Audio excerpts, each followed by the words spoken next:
AI art generation will never be the same again. Now, you can transform any of your sketches in real time into fully rendered images according to your imagination. The possibilities are truly endless. So, today I'm going to show you how you can do it too. Let's go! To start, we'll be using a tool called Krea AI.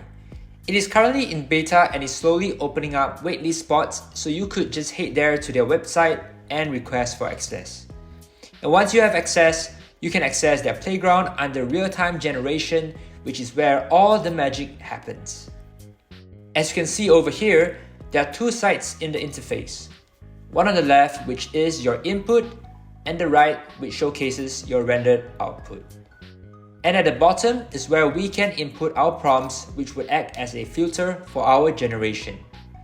To get a visual example, we shall start by creating a sketch in real time to see what we get. So, let's start by drawing a shoe. And let's do a simple sketch of it. Afterwards, let's prompt it sport shoes realistic. And as you can see here, it's not too bad. But how about let's beautify it a little and make it neon? Cool. Now what if we add in a stool below the shoes? Let's change the color to black and start drawing it out again. And as you can see, it doesn't show the stool yet because the prompt doesn't reflect it. So let's just add it in. And here we go. Beautiful. And this looks great for our product shot. But next up, I think we would need a flower pot, so let's add that in. We'll start by adding a flower pot to the side. Some roses would be nice. And make sure to update our prompt to get the results we want. Great! Now let's add in a lamp to the right as well. Awesome! And to just end it off, let's just have a red banner at the back. And let's patch up our shoes a little. And here's our final result. Wonderful! As you can see, we did manage to create a full product set from our sketch. And a keynote in this process is that to always remember to match the prompt to your sketch to get the results you truly want. For example, if I change the neon sport shoes to just neon shoes, it does change the image drastically. So the more specific you can get, the better and more accurate the output will be. Now, besides just sketching, another thing you can do and play around is the AI strength. The higher the AI strength, the closer it is to your prompt and less to your sketch.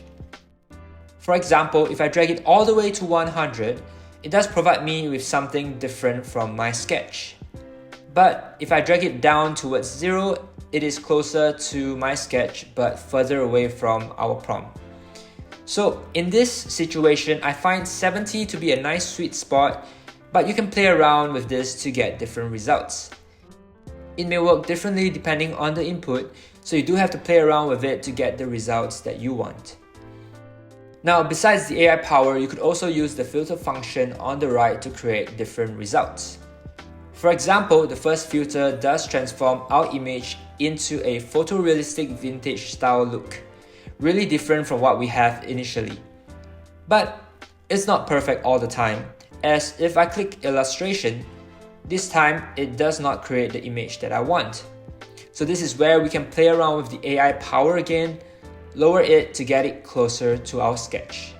Now, besides sketch, there are other use cases that you can do as well, and I will go through a few of them in this video.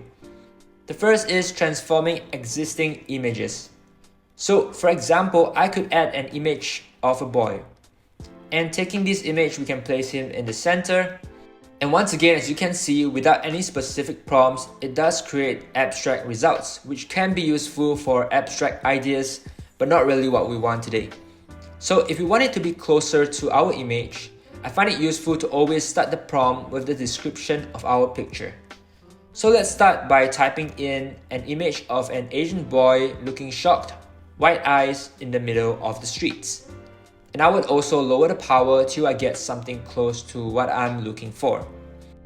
And from here, some fun stuff that we could do is to modify the image, such as adding a mustache for him. and we could also add it to the sides to give him a different look. And very quickly we will get an image transformed into another concept that we have in mind.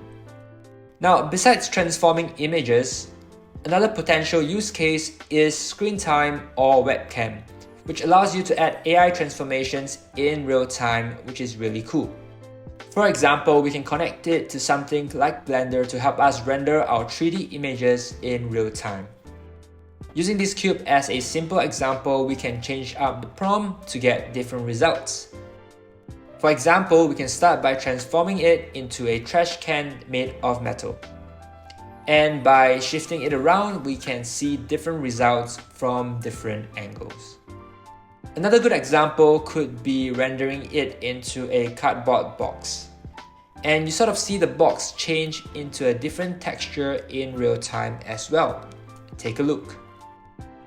So, while I've only showcased some basic examples, I do believe this new feature is going to bring our prompt engineering game to the next level. And with it only being in beta today, I can't imagine how much more we can do in a year's time. So, that's all for today's video. I hope you found it useful and let me know what you think. Would you use this too, and what would you create with this? Do subscribe for more AI videos like this, and I'll see you in the next one. Peace.